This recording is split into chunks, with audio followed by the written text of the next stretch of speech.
All right, looks like we're live. Let's give it a little bit. Absolutely. Get some, wait for the notifications to roll in.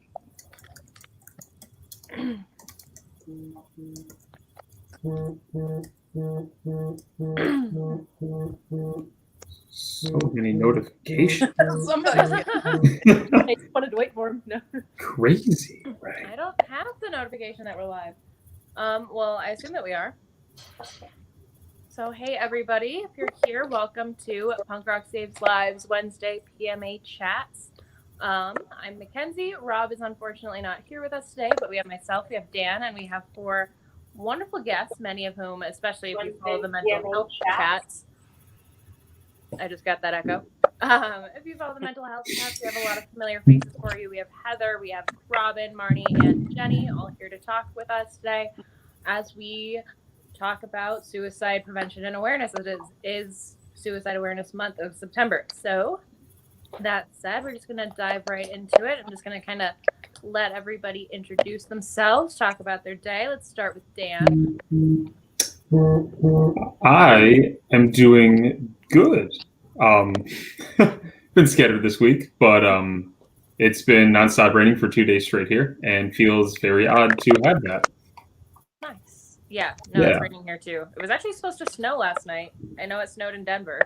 Yes, Tino video called me, and it was very odd to see that. Yeah. Yay, September. Sorry, I'm kind of scatterbrained too, and I can't really figure out why. So I'm just going to go in order from top next. Jenny, how are you today? I'm good. I not a whole lot happened today, just work, and I'm drinking some tea. So cheers, everyone. That's been my day. Cheers. Awesome. Well, thanks for being here. We appreciate it. Robin, how are things going? I know you're back in school, right? Yeah, just come in the middle of week 3 already, which is wild.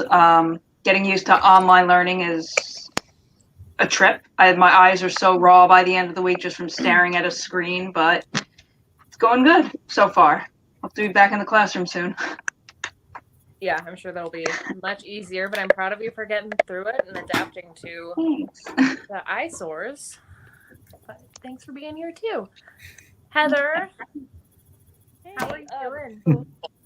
It was like in the 80s all weekend, and now I'm staring at a pasture full of snow. Jealous. Not like for the last night. I had to get the blankets out for the horses and stuff. Like, obviously they weren't expecting snow after having a beautiful summer weekend. So yeah, enjoying the snow. Honestly, I welcome it. There's fires everywhere, so bring on any type of moisture from the air we can get. Yeah, that's kind of how I'm feeling about it too. We went from like 96 to 37 in 30 hours or something. Yep. Which is insane. And we'll be back up to 90 in like 2 days. So I'm good with the 30s. I'm okay with that. As long as I get fall and I get to do like fall things. You guys are evil. Yes, that is evil. I like the fall. We get like 12 hours of fall down here. But pretty much. Yeah, right? No one wants to see your butt. Jeez, sorry. No, I thought you were talking about shit. So I was like, yeah, that's fair. I just don't like cold. I don't like wind. I'm terrible at it. So is my dog. Yeah. But congratulations on finishing up your chemo. Hopefully that's Yes. Woo! So happy. Yes. Heck yeah. And no more driving 2 hours a day Nice. treatment. And so I'm happy about that too. I didn't realize you were going so far for that. That's insane. Yeah, I had to drive to the spring, so it's an hour there, and radiation like 2 seconds, and then I would drive an hour back. Oh my gosh, that's a lot. Yeah. So I'm so happy to be done for multiple. Yeah, I bet. That right there took a lot out. Yeah. Yeah. Thank you.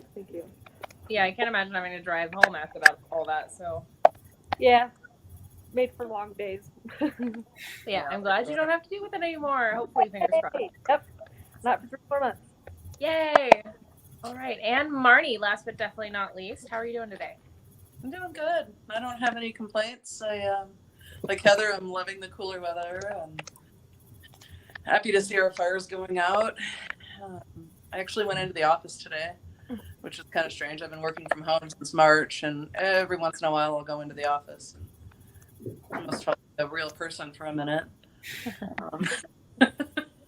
I feel like there's that like going in someplace that you haven't been in a while. There's that for it, like it's kind of socially awkward for a second, and then all of a sudden, Oh yeah, the last 6 months start to fade away, and then you Yeah. re-enter the world again. Like, It's just Yeah. like this cycle.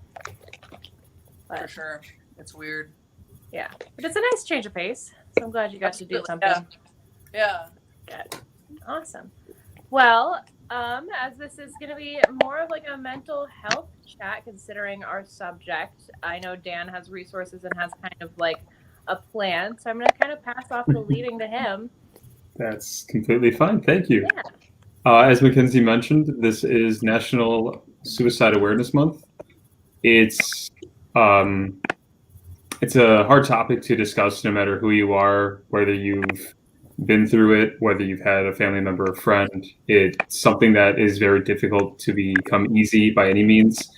Thankful to have everybody here today to be able to talk through their own background of what they've been through personally to friends and family. It really is something. I know I'm winging this, but it really is hard to talk about because we kind of set it aside, like our own emotions, like within mental health, with something to the deepest, darkest realm that we just would rather not.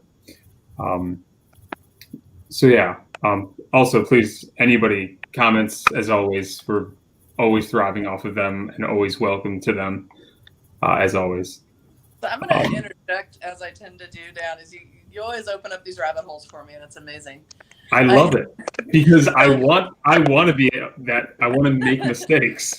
Yeah, no, you're doing Please. great. You're not making any mistakes at all.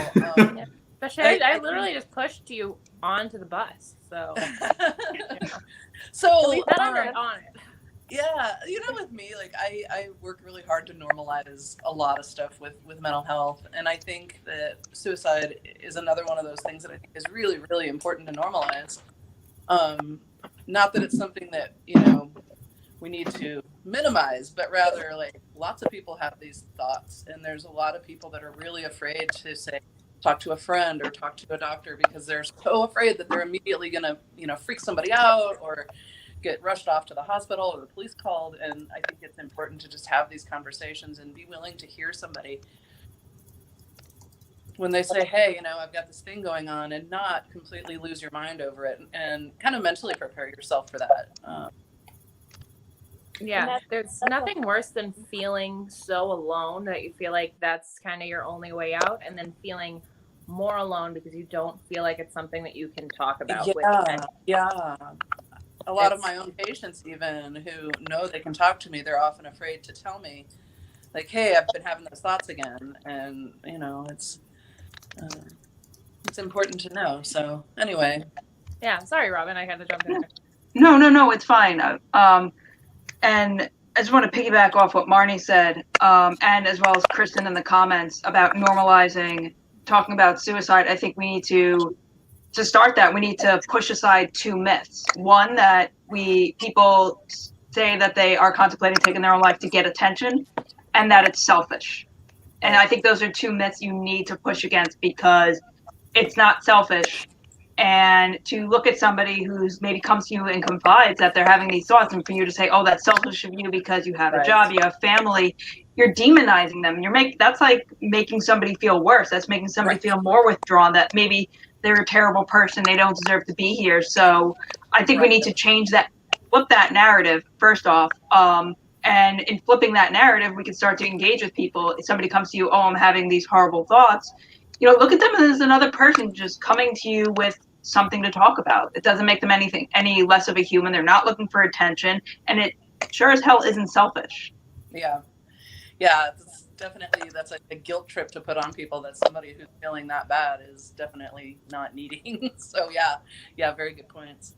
And then as far as asking direct questions, I'm an ER nurse, and that's a question that we ask literally everyone. I don't care if you're 5 or 105. When you come into the emergency department, we ask those questions. And when you ask directly, have you had any thoughts of hurting yourself or anyone else? Yep. You would be very surprised at how forthright people are. Well, fuck, yeah, I have actually. Yep. Like, now that you ask, all right, cool, tell me about it. Do you have a plan?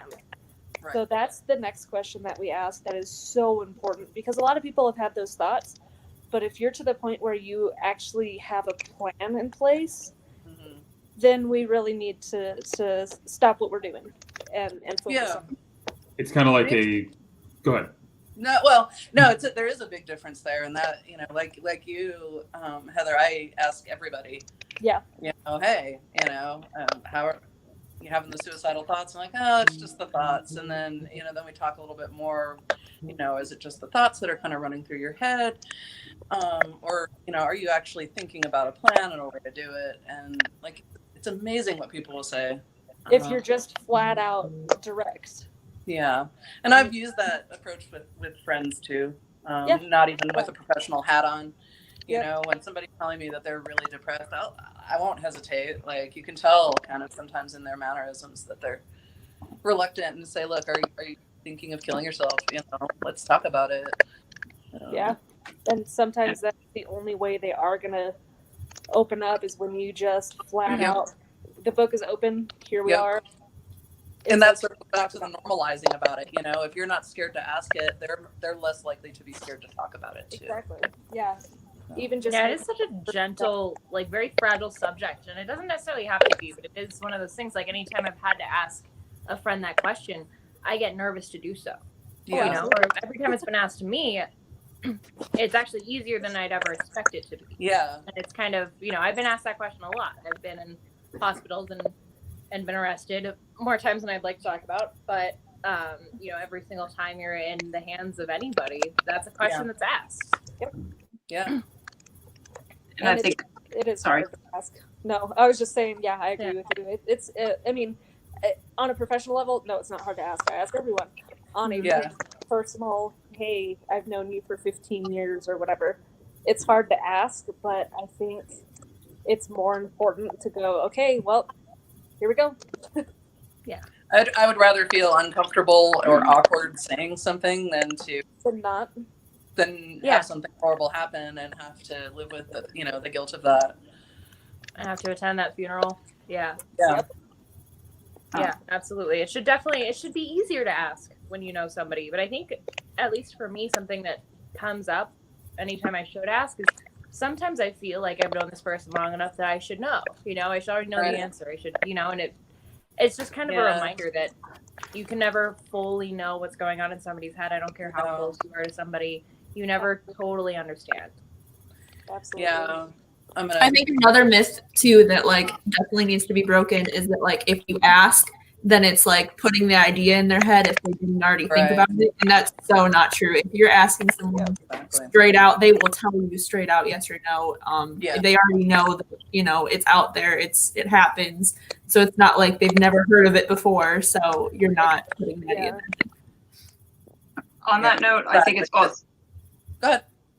sorry. I think it's also important that if somebody comes to you and confides that they are having these thoughts, take it seriously. You know, I think a lot of people tend to dismiss it, maybe thinking like, oh, you're being ridiculous, you're overreacting, you know, you're looking for attention, you're just being dramatic. Like, really take those lines seriously, because deep down it might come off as an erratic statement, but on the deeper down there might be something there, and this person's trying to reach out. It might just be something they blurt out, and they might have gone to other people and expressed these concerns, and those other people turn them down or kind of engage with them as if they're not being serious. But, you know, somebody brings up something like suicide to you, you know, don't take it with a grain of salt, you know, like just go in for it.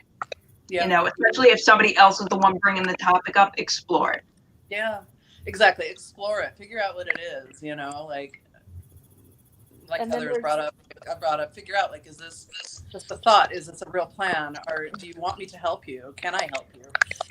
And then it's, what do you do to help? Right.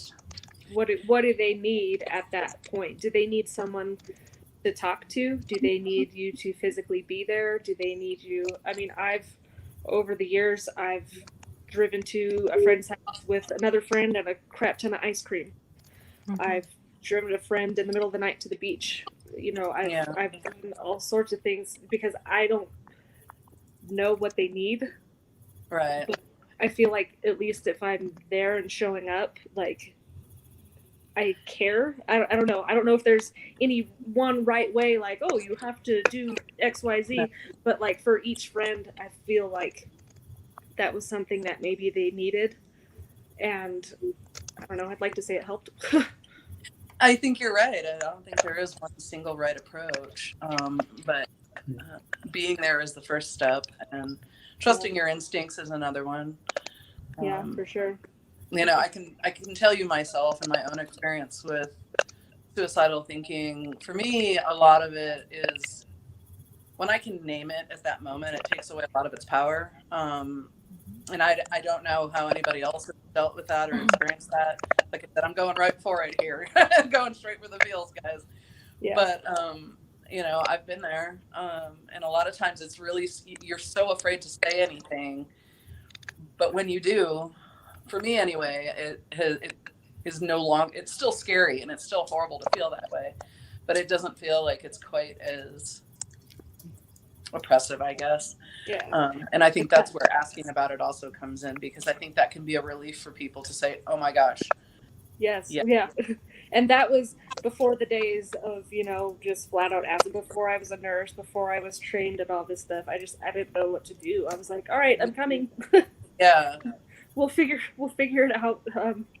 Get in the car. We're going, you know? Yeah. But I feel like now, like knowing now what I do know, it would definitely have helped. But Yeah. I mean, any type of acknowledgement or concern or, hey, let me help you with this. We will figure it out. I will help you find resources, or, you know, I'll call in the morning with you, or, you know, something like that. Just showing even just an ounce of holy shit, someone actually cares enough to stop what they're doing, or, you know, take some time away from their schedule to say, please don't, you know, we love you. Yeah, in my experience, it really only has to take one person. Like I know that that's probably not true in all situations, but as somebody who was really suicidal probably a decade ago, and who has become the person who, when asked, I say, if I've had suicidal thoughts, I don't think that's ever something that will ever stop crossing my mind. Yeah. You know, it's something that is just kind of inside of you after you have your first serious thought about it. Yeah. For me, it hasn't been serious in probably a year and a half was the last time that I really thought about it. But I've been on that side. I've also been the person who's ended up saving somebody. Yeah. And every single time when I was helped and when another friend was helped, it took one person. Yep. It took a single conversation or all this. It's amazing how quickly it can turn around. And that's something that I've always used to remind myself is just, okay, last time I felt like this, it was pretty easy to get out of it. And like in the end, you know, it took one person. It took me reaching out once. It took me calling my therapist for an emergency session once, you know, and then I started to feel better.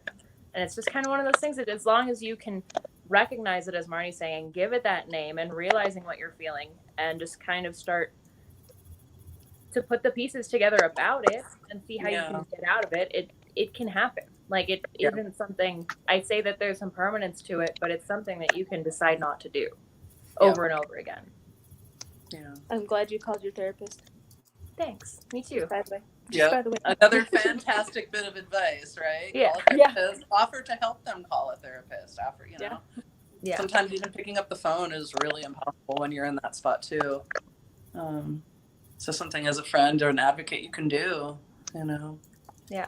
Or even reach out to other people who you know them as well. That's another thing I've had to do when I was reached out about a friend who needed help. That person was actually an abuser of mine in the past. And I knew that I will pretty much always drop everything for somebody when it comes to suicide. But in this situation, I knew that it would be triggered. So I reached out to others. I said, hey, I can't be the person for this right now. But so could you know, and he's fine.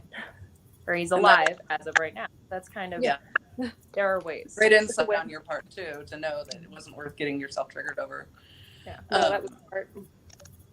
So with the resources, there's a number. I give it to my patients, and I'm sure that we have it here somewhere. Is the suicide helpline? I'm trying to think of the number off the top of my head. I know, like here locally, I think it's like anyway. Off the top of my head, not going to come there. I've been working all day, but I've used it personally when I didn't feel like I didn't want to be a bother, because I think that's a big thing for people. They don't want to be a bother to their friends or family. You know, there's people there on the other end who can help you. I've had patients call and tell me later that they called, really helped them a lot get through that, that difficult moment. So that's always a good resource to have handy for you too. It's in my cell phone, actually. There's a comment that popped up that I just went over to check on, and this is actually what I was kind of spitballing earlier in the week about, suicide prevention stuff. One thing to realize, and the most of us probably do die to losing friends to suicide over the years, is sometimes that the people who seem the happiest or most put together or most organized or most involved are the ones who are actually more at risk for following through with suicide plans. Amen. Yeah. Amen. Yeah. Check on your friends who look like they have their shit together, because oftentimes those are the ones where, well, shit, they were the ones that I would have called, or they were the ones that have showed up or have helped other people out or have, provided so much comfort or something. Oftentimes those are the ones that have the biggest demons, and those are the ones that actually would follow through. And I think that's the key point there, is would follow through. Yeah. I mention a lot about Robin Williams is a great example of how sometimes the people who are hurting the most are the ones who go most out of their way to make other people happy. Like, he spent his entire life, he built a very successful career off of making others smile and making others laugh. And I've noticed sometimes with myself, when I'll take care of somebody else and just let my own self-care go to the wayside, things like that. And I think it's something, once you know that feeling, you just so desperately don't want anybody else to ever have to experience it. You kind of like, I might be a lost cause. I've felt that already, but you don't have to. Yeah. I feel that's a wonderful example. Yeah. I want to ask Robin, because if I'm not mistaken, you worked with a suicide helpline, or if you don't still, for a while. And what was that kind of like? I actually volunteer with the crisis text line, as does Jenny. So, and we were actually talking about this before we went live. Just like what it's like on that line. To have, they do a lot to prepare you in training for that situation, and you're never entirely alone. Like, you do have the support of other counselors with you while you're active on the line, but it's hard, especially since we hang on one sec. I'm sorry, I got like this popping sound in my headphones, and it's like kind of, I don't know if anybody has something rubbing against their mic or something. Weird. Oh yeah, I see your chat now. I'm sorry. No, it's okay. I just didn't want to blur it out. But just in general, when on the crisis line, there's a way we go about it. But in terms of the day-to-day, your casual life, you're never really prepared for it, and that's okay. I'm sorry that I'll be back. Just because this thing is popping in my ear and I can't concentrate. Oh, sorry. No problem. Sorry. You're good. I can talk about crisis text line too. So it's hard when you're in the moment and someone is really struggling, and you get all different kinds of textures. We've had and speaking of which, crisis text line, even though it's for crises, you can text in for literally anything. We can help you no matter what the topic is, no matter how big or small of a crisis you think it is. If you need help, just text in. Someone's always there 24/7 to help you. So, I don't want anyone to ever think that their crisis, isn't enough to be able to text into something like that. But anyway, so, there's lots of people who will text in for others as well. So they will text in saying, my friend is having suicidal thoughts, or I'm worried about my friend or something like that. And then, there's some texters that will text in and they might be having suicidal thoughts, but they are just like, they don't want to go through with it, but they're just having like a breakdown moment and they just need someone to talk to. So, we talk to people for all sorts of reasons.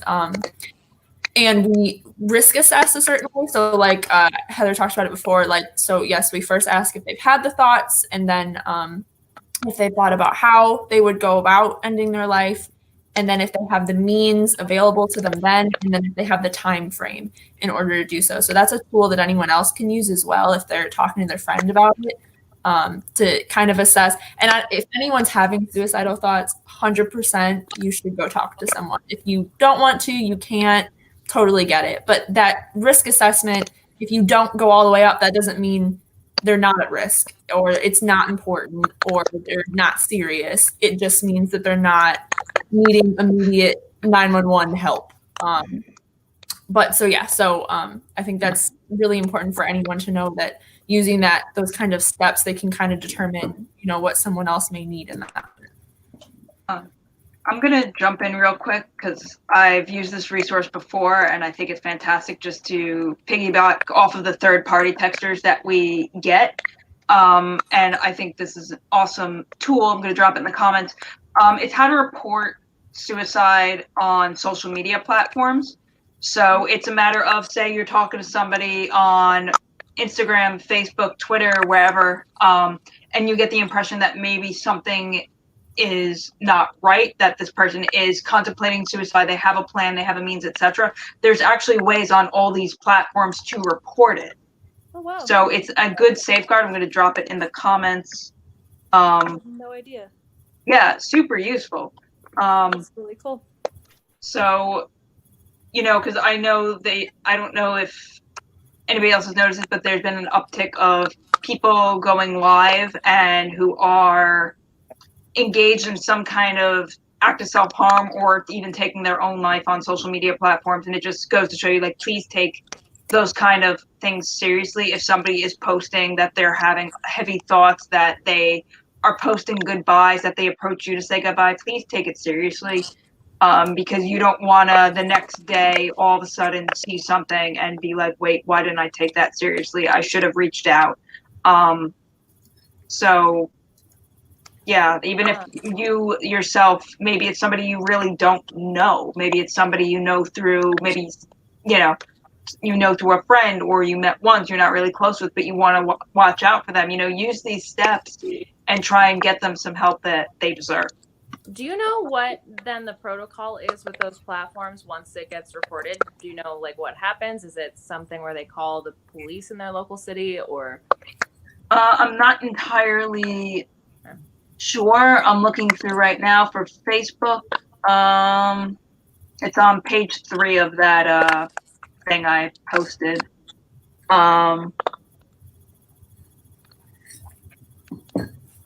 It seems like they have options. Okay. This was a pretty high-profile one that happened just recently. Yeah, with the veteran, I think he was, and yeah. If it's the same one I'm thinking of, hasn't that been turned into a joke, like a meme that people are making fun of? I saw somebody posting something about it. I don't know. It wouldn't surprise What me. the hell? Unfortunately. So I actually do really want to say real quick, the reason I asked that question is might not be the best way to put this out there. And as people say, call 911. I personally know 2 people who were killed by cops who were performing a wellness check. So, or one was down the street from me. I didn't know him, but it's just kind of always kind of read the situation. If you think they have a weapon, maybe 911 isn't the best option right now. Show up to your friend's house is always number one.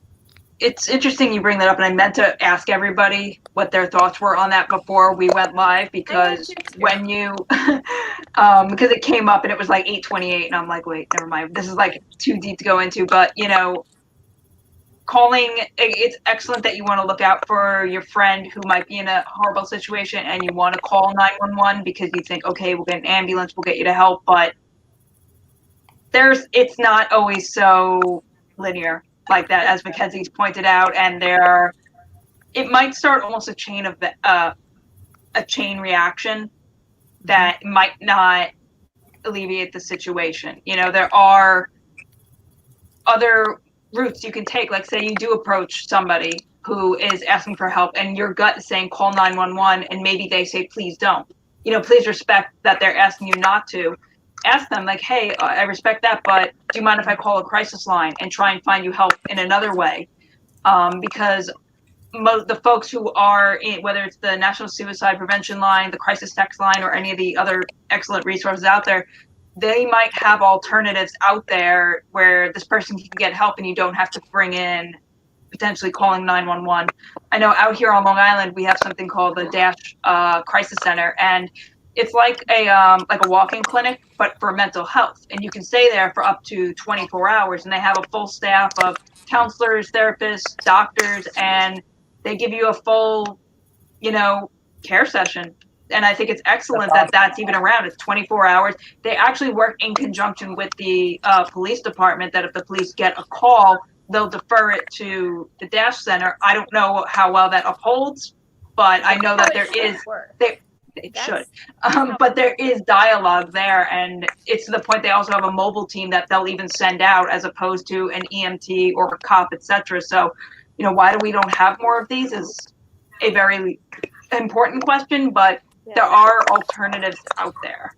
Yes. So it's kind of, hopefully at some point we'll have some sort of system. This isn't a responsibility that I think should have been given to the police initially, but it is a thing that exists. So just ask your friends, are you comfortable? For me, I know that a lot of you know that I've been in jail. That kind of started by somebody calling for a wellness check, and that triggered some PTSD for me, and I ended up been on probation for 4 years, and I was in jail because of that, which has not helped my mental health. I'm alive, so there's that, but it just could have gone in a million other directions. So just always, if you're going to call 911, that's obviously an option. And if you have no other option, do it. But you can take somebody to the ER. Lots of cities have walk-in clinics. Sometimes somebody just needs somebody to show up and just watch a movie with them. Yeah. I feel pretty lucky in our community. The community mental health center I work with has done a lot of outreach with our law enforcement. We actually have several social workers that actually ride with them, and specifically called out to wellness checks and mental health checks, and they're the ones that actually will approach the person, engage with the person. So that's really cool, and it's going really well.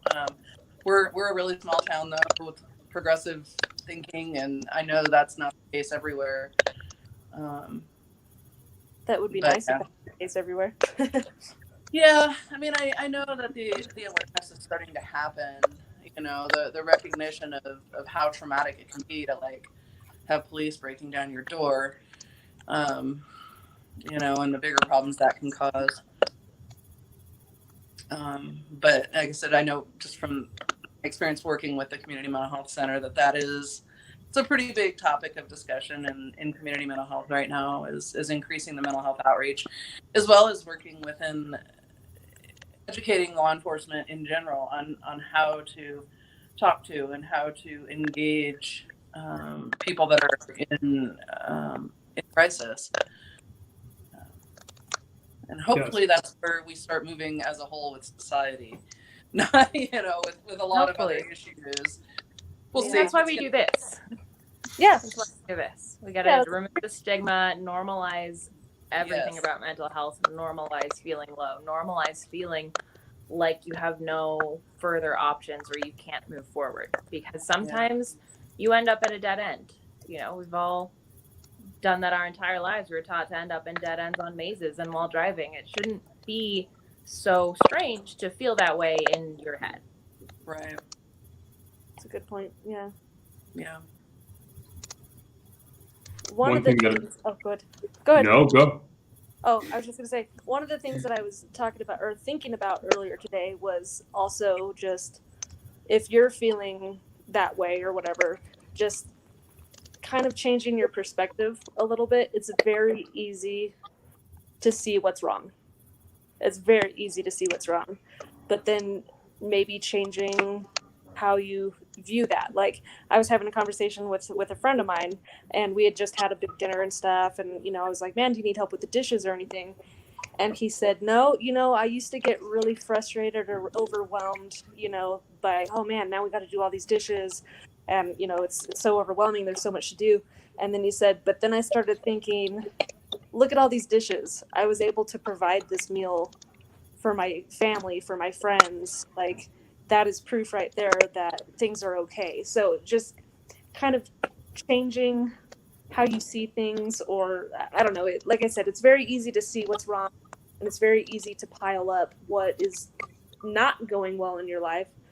Sometimes, just every day, think of something good that happened, or think of something that is positive in your life. And in no way, shape, or form am I saying that, oh, if you're depressed, just think happy thoughts like Peter Pan. Right. But I'm medicated. I have no problem saying that, that I am. But I don't know. Point of view and perspective does kind of go a long way, because then that can lead to positive thinking about other aspects in your life, and positive thinking about life as a whole. Absolutely. That's beautiful. I completely agree. A lot of it comes down to 100% changing perspective. Not saying that it can help in the long run. It really can, because we focus. It's natural to focus on the negative while we create our own happiness, and we don't always realize it. But as a prime example, dreading an hour car ride to work, while in my head I make it which I do not have one, but in my head I would make it one of these, like, hey, I'm going to go listen to one of my favorite albums. Yeah. Maybe another, like, cool, like, yeah, traffic isn't the greatest. Maybe wake up a bit early, get through it a little bit or something, but kind of find that time to just like Unwind. detox, just kind of unwind. Maybe one thing I'll do with friends is just kind of like do checkups on them later in the day. Maybe do a morning checkup with a friend who might be on their way to work at that hour, and just do a chat every morning. Those simple things have a major impact. The more you do them, and the more you're consistent with the good in your life. Absolutely. And that's, again, I do have that freaking hour drive, and a lot of people would be like, oh my God, it's the worst. I have the prettiest hour-long drive. I'm And now jealous. there's like snow on the trees, and it looks like a little Christmas town. And yeah, it sucks. I pay a lot for gas, but it's okay. It gives me the chance. It forces me to unwind, and it forces me to sing at the top of my lungs, and it's okay. Yeah, I actually refuse to talk on the phone while I'm driving, because it's like my time to Nice. listen to music as loud as I want, or meditate, or do whatever. So we're like, oh, call me on your way to work or when you're out. Like my boyfriend will say that. I'm like, no, No. this is You know my that's time. not gonna happen. It's amazing That's- to with the crisis text line, like a lot of times people will say like, yes, I've been having suicidal thoughts, but I couldn't do that because I have to like feed my cat, or I have to water my plant. So like it's like the littlest things that just keep you going. Oh, yeah. And that's something I talk to my patients a lot about too, is like, okay, so you felt this way, like what's keeping you from doing it?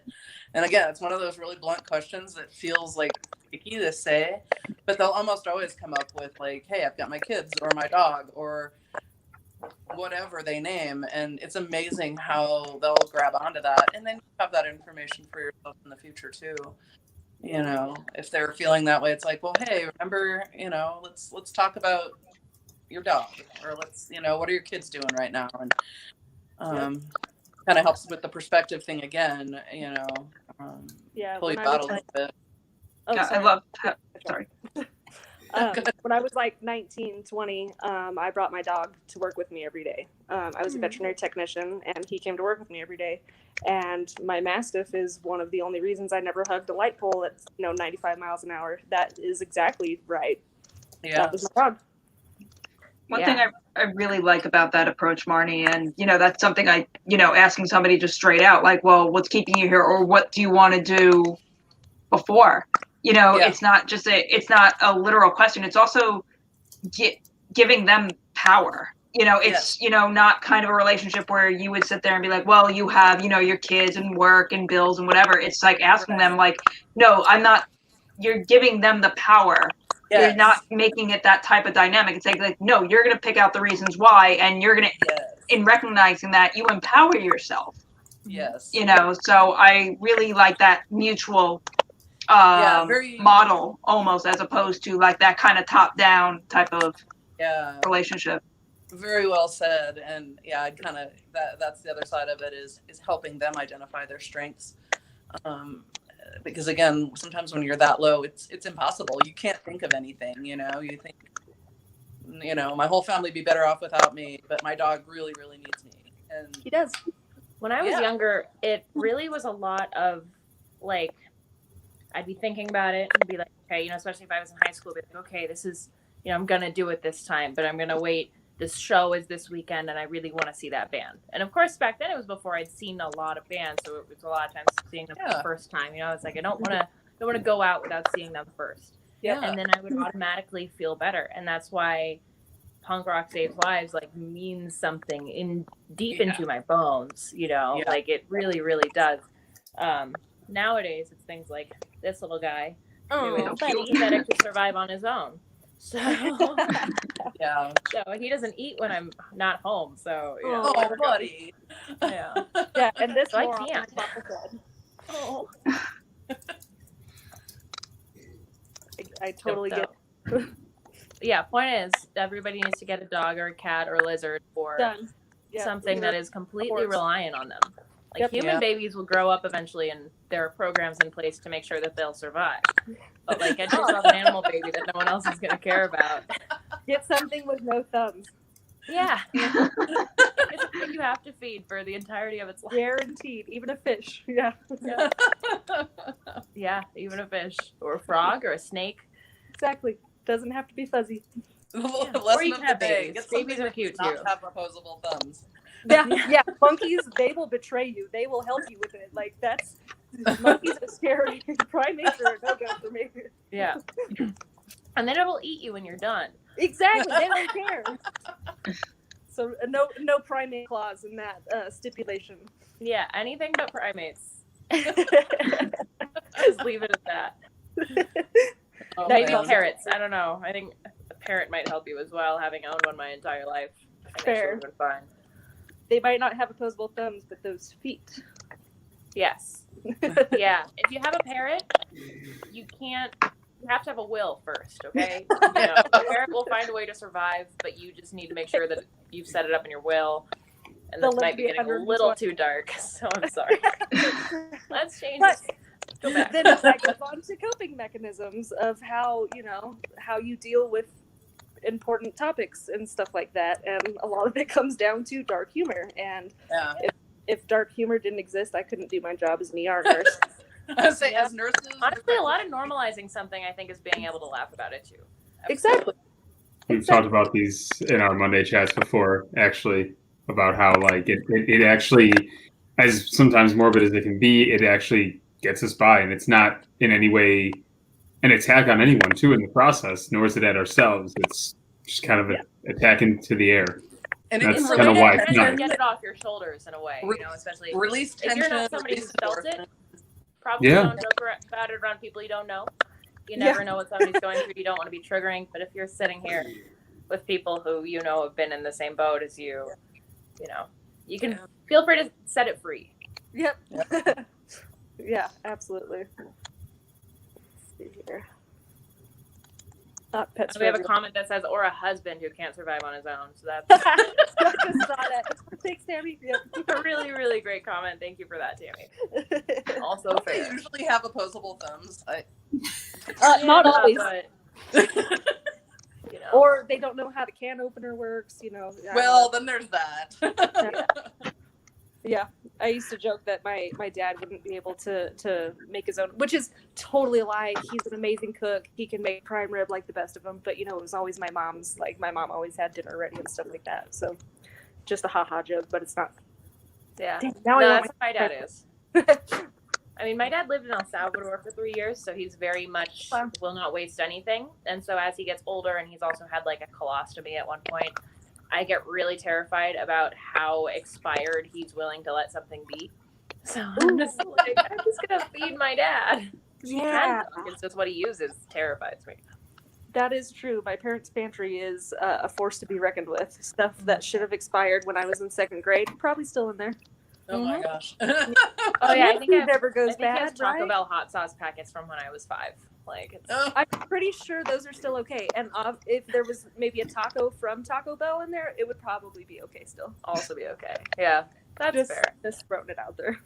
There you go. Doomsday preppers just order hundreds of dollars of food from fast food restaurants, and there you go.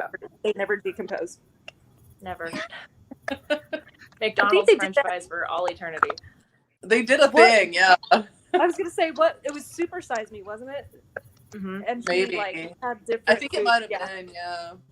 And yeah, some of them never changed any colors or anything like that, which is terrifying. Bizarre. Dude food.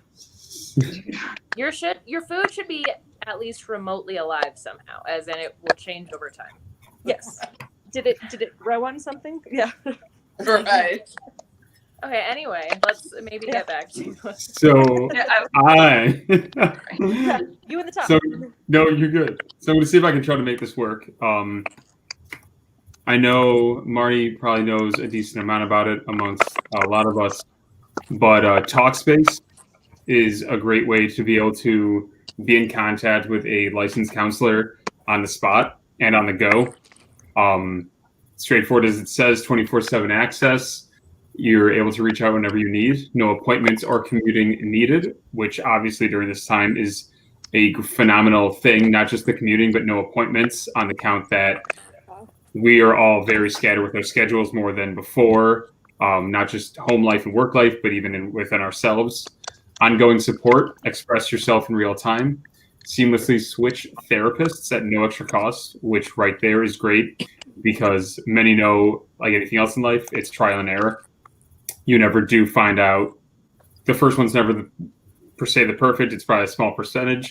So to be able to go back and forth and try out somebody new who understands what you've been through or knows of that topic or issue is a really great thing to have because you want to be able to connect at some level.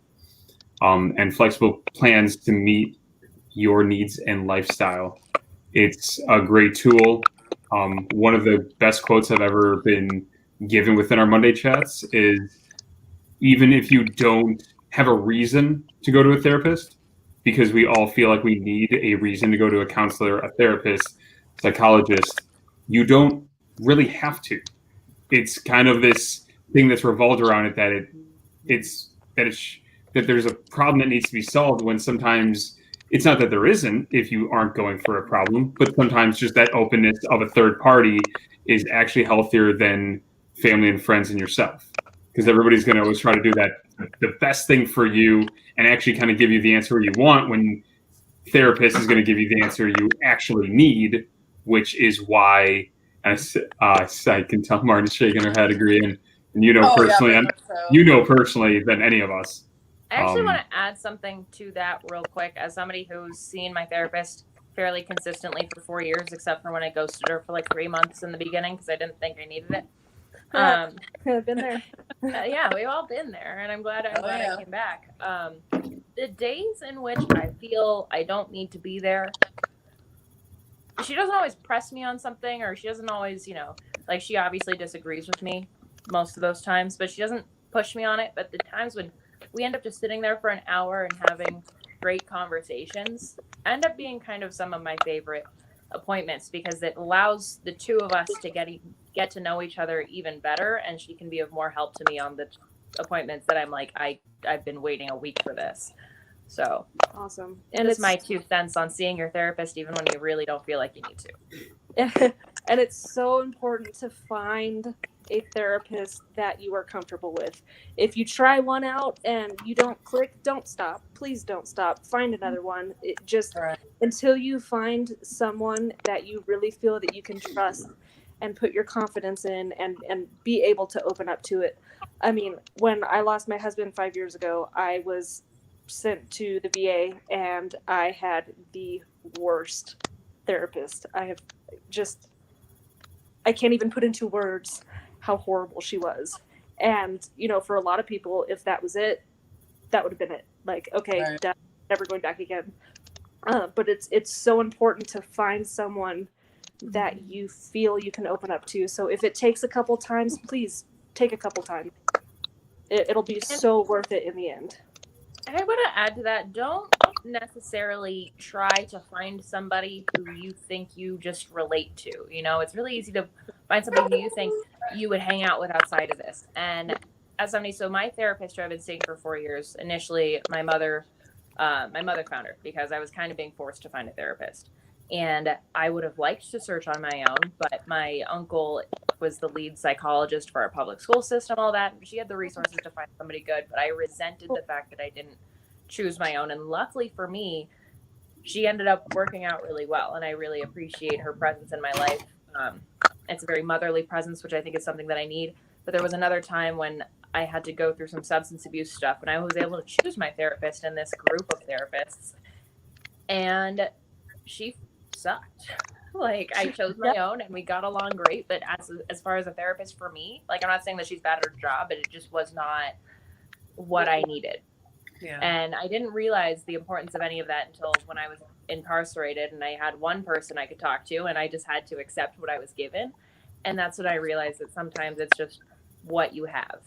Yeah. Sometimes you just got to break down, this person may not look like you, may not feel like you. You may not think that you'll ever see eye to eye, but you'll actually be really surprised if you do take a chance on somebody who isn't what you thought you were looking for. I think a lot of times we have an idea in our head of what somebody should be. Mhm. And that person may not be, they're going to be comfortable to you, but it may not be what you need. And how many times do we see that repeated in our life, right? Exactly. The thing you post is the one thing you really don't want to do. Exactly. And I think that You're not gonna go on a limb to search for somebody who's gonna reopen your wounds. You know what I mean? right. That's kind of what you need. Don't let your mental illness pick your therapist for you. Exactly. Good advice. Yeah, solid advice. Yeah. Need some outside perspective. One thing. Go ahead. No, keep going. Sorry. Oh, I was sorry. just saying it is very important to find the good one, though. But yeah, go ahead. Yeah. That's all. You're good, Robin. Sorry. Oh, okay. I'm sorry. I feel like every time I talk, I'm like disrupting everything. So like one thing I tell people on the crisis line when sometimes, and Jenny, I don't know if you've ever gotten this, when somebody directly asks you, what should I do? Or how do I do this? Or whatever, you're ultimately you're the expert on yourself. You're in the driver's seat. It's understandable that it can be comforting for somebody else to make that decision for you, but you yourself know what's best. And I think when you're out there looking for a therapist, a counselor, whatever title they have, maybe bear in mind you want somebody who can help you, not somebody tell you what to do. Because I've had a therapist when I was younger that it just was not a good fit. The only reason I was there is because the cost worked with what I had at the time, but they were very direct. They were very blunt. It wasn't supportive, so just kind of be mindful of almost that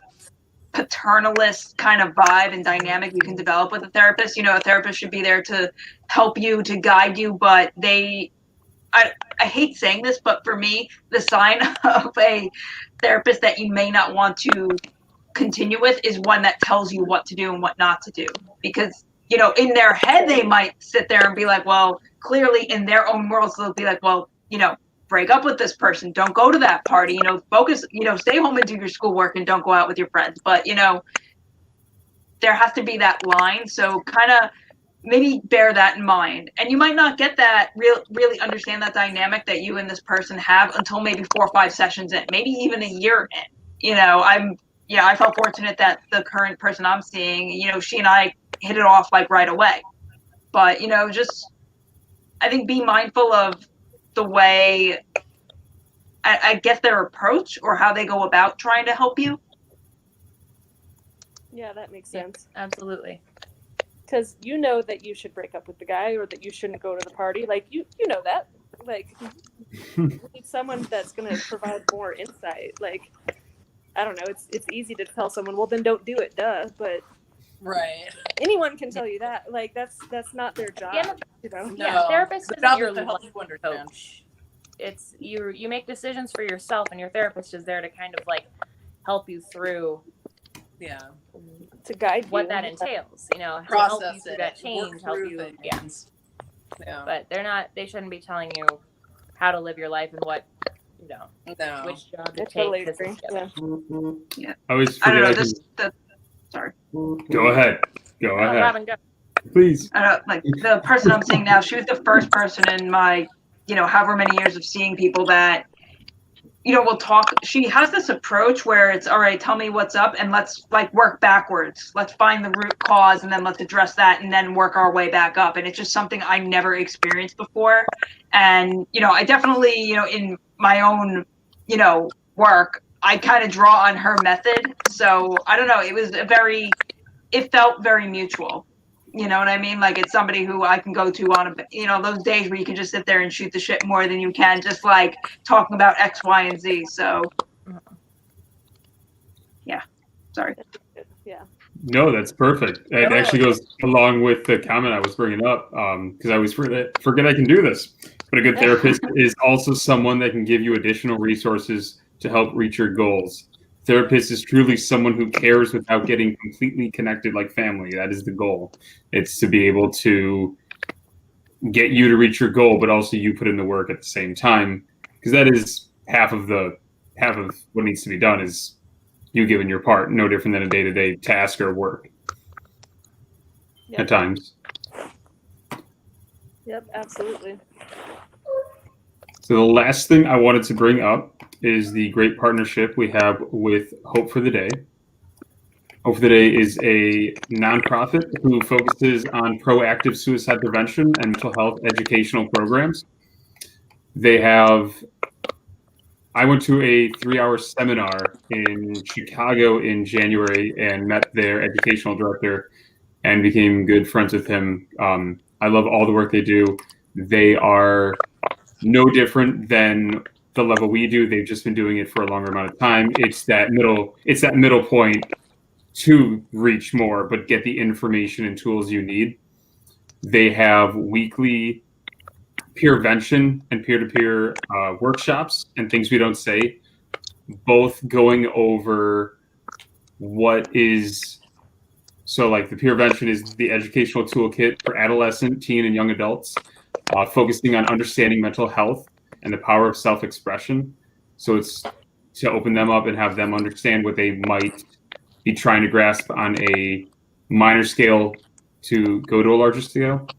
I've also done the Things We Don't Say, which is a 1-hour program teaching individuals how to understand self-care and be supportive to proactive mental health care and others. That is going through step-by-step lessons on when getting a call from a friend, crisis or not, on understanding that to listen first, be not judgmental, act as a bridge, give information, not a diagnosis. They go through step-by-step process, and it's really helpful for the peers around. They also have side things like Project Red Team, which focuses on veterans, by veterans, for active duty service members and their families, because it's its own realm of mental health with PTSD and more that is very, very hard to understand unless you've been through it. This one I've even sent to Mackenzie. This is the 86, The Silence, focusing on mental health in the food industry and beverage communities too, because that is its own realm too, that needs to be openly discussed more. If other people who are watching right now are service industry, that it appears that it happens the first Monday of every month. So that was on the 7th, and I was supposed to go, but I ended up getting called into work in a pleasant moment of irony. So, but yeah, I'm really, really excited about that one. Sorry, I just wanted to jump in and say that. No, I'm happy to hear. That's great. And lastly, they have Listening to the Youth, because a conversation like this can definitely be talked about earlier on in life, to have kids understand just as much.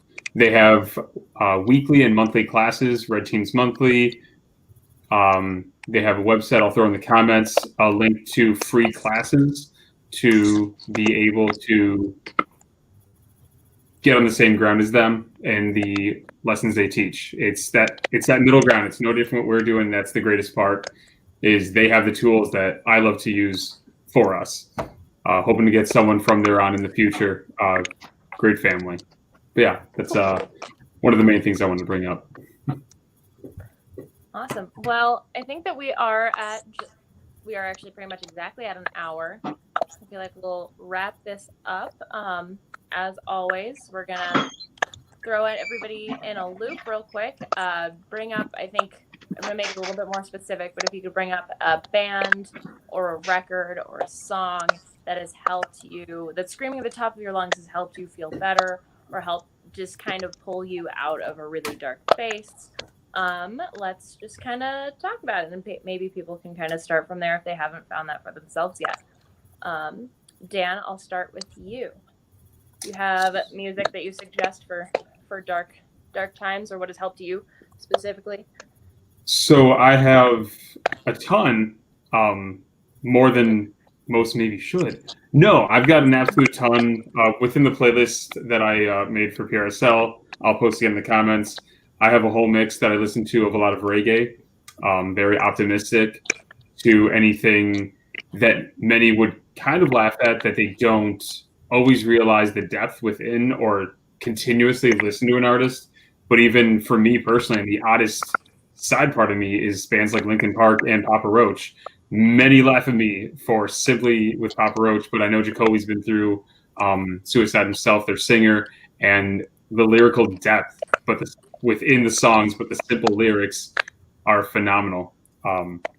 Thanks for making me feel bad for laughing at you about it. I knew there'd be one. No. It's always gonna be me. No worries. It's good. See, it's even in some of the most unexpected places. Jenny, what do you have for us? What makes you smile? What pulls you out of those places? I think when I was younger, I got in a really bad habit of, when I was down, to listen to like the most depressing music ever, to just like sit in my sorrows. And I have learned not to do that now. So now I try to pull out other emotions in what I'm feeling. So if I'm feeling down, I try to fuel that in some way. So if I'm feeling like angry, then I'll listen to some like really hype, angry music and just like scream at the top of my lungs. Or sometimes if I'm feeling sad, I'll try to pull that out and pull out just like a really, peaceful sort of song and just sit in that. If I want to completely flip my mood, I'll do something happy. So it just kind of depends. But I try to find the like underlying emotions and why I'm feeling down, and then kind of choose my songs based off of that to help pull me out.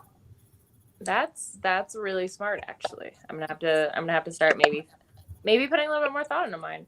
I'm gonna bring up probably the first show that literally saved my life, because that's something I talk about. Was GBH when I was 17. Yes. Super excited, and it's Nice. just I was so sure that was going to be my last day and my last show, and I was leaving it, and I was just like, God, I was like, I want to do this again. It was the first time that I really felt accepted into punk rock, and probably the punkest show I'd been to at that point in my life. Because other than that, it was mostly local bands or smaller things. And so seeing like legends come all the way to Albuquerque and play a really small, shitty venue was awesome. Than that, a lot of times I listen to all of London Calling because it's my favorite record. Yeah. I'm Not Down is a song That's that a good I one. have the lyrics on my phone all the time. Just kind of does that. And if we're talking about anger, like if you're trying to pull yourself out of anger, Real Big Fish has some really, really angry lyrics, and they sound like they're happy. So it'll make you can scream your Yes. feelings, but also Aaron force Baird you at to his smile best. on your face. And it kind of just tricks your brain a little bit, and that's something I did a lot through college, was just like, I'm just gonna blast Real Big Fish and scream my heart out and skank around, and then just feel exhausted and better afterwards. Yay, skanking to yourself. Yeah, skank your feelings away, always. I love that. I just came up with it, and I think we need to write that down somewhere. Yeah, that needs to Yep, be skank a feelings. logo somewhere. Bumper sticker. There we Yeah, go. Mental for health sure. tastes like chicken, and skank your feelings away. Yank your feelings. Yes. away. All right. I'm gonna make a nice little loop here. Marnie, what do you have Oh, to man. add? I've been sitting here thinking because it's like, oh, I go a lot of different directions. I tend to internalize a lot. That's my go-to for better or worse. And so I need things that pull it out of me, whether I want to or not. So that's why I think I gravitate towards hardcore a lot. I think of bands like The Exploited, Casualties, Starving Wolves. Just pull it out from deep inside and just let me throw it out there and get it out. Nice. Might even tear up thinking about it. It's just, Yeah. that's No, what finally makes me feel. Because for me, like I said, I tend to keep it all down. And the only way to get it out is to get through it. As an aside on that, I also really love psychobilly a little bit for what you were just talking about in terms of the music is so beautiful and the lyrics are so dark. Yeah. It's amazing what that can do for your brain too. So Yeah. It's like a manipulative juxtaposition in all the right ways. yes. Yeah. Yeah, very well Awesome. said. Well, thanks for sharing. Heather, what gets you through the darkest of the dark? So I know I've talked to Marnie about this a couple times. My favorite band is Tiger Army, and they have one song in particular that, my dog in the back seat, and this song was, it came out right at the time that I needed it to come out. But Where the Moss Slowly Grows is such an amazing song. It's about a friend of his who did commit suicide, and just listening to what he has to say about it, right in the feels every time. And that song did save my life. Recently, I have been listening to a lot of Frank Turner. I feel like 2020 has needed some Frank Turner, and Get Better is also another good song that just, we can get better because we're not dead yet. Yeah, I love that. Those are good ones. Those are really, really good ones. Love it. And last but not least, Robin Stanton, what do you suggest? For that, I just want to point out an irony on my Facebook memories. 3 years ago, I was seeing the Casualties and GBH together in the city, and that was an excellent show. Very fun show. But I don't know. It depends. Like some days, like if I'm feeling like, not I'm 100%, I'll listen to music that feeds that and just not care. Sometimes it doesn't matter with the lyrical content, it's more the music. So I'll go from something, fun like Casualties, and then I'll jump to Anti-Flag, I'll jump to Catatonia, to Cult of Luna, to, anything that's going to kind of pump into me. But one thing I've always, enjoyed was Killswitch Engage. And especially, oh God, it just like, they're one of those bands that it doesn't matter how old I get, just some of those songs you hear it and it just like, it hits you right here.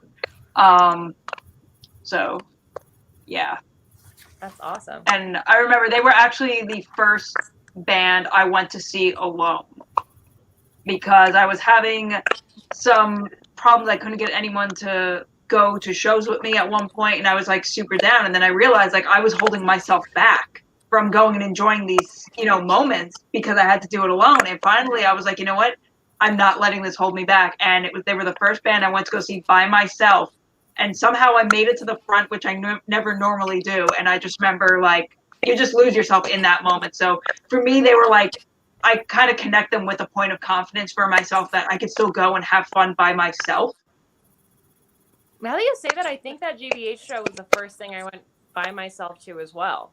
Really? It's kind of crazy that it's like a turning point. It was very much a turning point in my life for other reasons, but it's kind of like, I never thought about what show I first saw alone. That's actually really, that's a good topic. Yeah, and I remember they opened with The New Awakening, and I don't know, that's one of those songs for me, and it just like that whole moment just came together. So always have that memory tied with Killswitch Engage. Nice. Awesome. All right. So I think, that was a great talk. We're about an hour and 10 now, so I'll close us all out. So we always say, we love you. Tell your friends you love them. more often than you think you need to. Just do it. Just reach out.